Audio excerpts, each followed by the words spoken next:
Hi friends, ఈ video వచ్చేసి front part chest తక్కువ ఉన్న వాళ్ళకని చూపిస్తున్నానండి.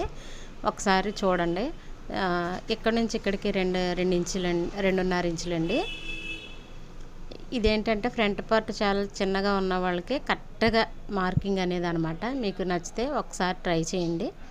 ఇదిగోండి, ఇక్కడ నుంచి 2.5, ఇక్కడ నుంచి 2.5 తీసుకుని దాని మధ్యకి ఫోల్డింగ్ అనేది చేసుకుని మీకు తెలిస్తే కానీ నేను మాట్లాడుతున్నానండి. ఇక్కడ నుంచి ఇక్కడికి 2.5 తీసుకుని ఇదిగోండి ఇలా ఫోల్డింగ్ అనేది పెట్టుకుని అది మధ్యకి అనేది ఒక గీత అనేది పెట్టుకోండి. పైకి దాటేసుకోవాలి కదా. ఇదిగోండి ఇక్కడ గీత అనేది పెట్టుకుని ఇది ఇలా స్కేల్తో గీసుకున్న తర్వాత ఇదిగోండి ఇలా స్కేల్తో అనేది మార్కింగ్ అని వేసుకుని ఇది కూడా 2.5 తీసుకోవాలండి. మీకు ఫ్రంట్ పార్ట్ చెస్ట్ తక్కువ ఉన్న వాళ్ళకి చాలా ఈజీ ప్రాసెస్ అండి, అసలు నిజంగా చెప్తున్నాను. ఇదిగోండి ఇలాగా మీరు ఫ్రంట్ పార్ట్లో ఇటు 2.5 అటు ఇటు సేమ్ మన డాటా ఎలాగ వేసుకోవాలనేది ఇలా మార్కింగ్ అనేది చేసుకుంటే మీకు చాలా ఫ్రంట్ పార్ట్ మీకు ఫిట్టింగ్ అనేది చాలా బాగా కుదురుతుంది అనమాట. ఇది బాగుంటేనండి ఫ్రంట్ మీకు చాలా బాగా ఫిట్టింగ్ అనేది కుదురుతుంది.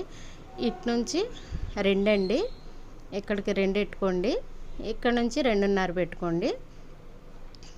ఇదిగోండి ఇలా 2.5 పెట్టుకుని ఇటువైపు ఇదిగోండి ఇక్కడ నుంచి మీకు అలా కుదరలేదు అనుకోండి, ఇటు స్ట్రైట్ మీరు టేప్ అనేది ఇటు స్ట్రైట్గా పెట్టుకున్నారనుకోండి. ఇదిగోండి ఇలాగా ఇక్కడ నుంచి ఫస్ట్ నుంచి 4 పెట్టుకోండి. 4 పెట్టుకుంటే మీకు కరెక్ట్గా చాలా బాగా వస్తుంది అనమాట. మీకు ఫిట్టింగ్ చూసుకోండి. అది మనం సంకడ డాట్ పట్టేటప్పుడు కూడా కొంచెమే పట్టాలండి. ఎక్కువ పట్టారంటే మీకు ఫిట్టింగ్ అనేది కుదరదు అనమాట. ఇక్కడ కొంచెం సన్నగా కొంచెం పట్టి సన్నగా రానిచ్చేసుకోవాలండి. చాలా ఈజీ ప్రాసెస్ అనమాట. ఇలా కనుక మీరు ఫ్రంట్ పార్ట్ ట్రై చేశారంటే తక్కువ చెస్ట్ ఉన్నవాళ్ళు ఇది మీకు పర్ఫెక్ట్గా సరిపోద్దండి. ఒకసారి ట్రై చేసి చూడండి.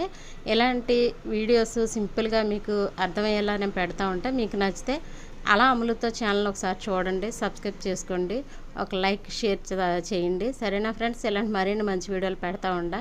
మీకు నచ్చితే మాత్రం కంపల్సరీ ఇది అనేది చూడండి. మళ్ళీ మంచి వీడియోతో మీ ముందుంటాను. బాయ్.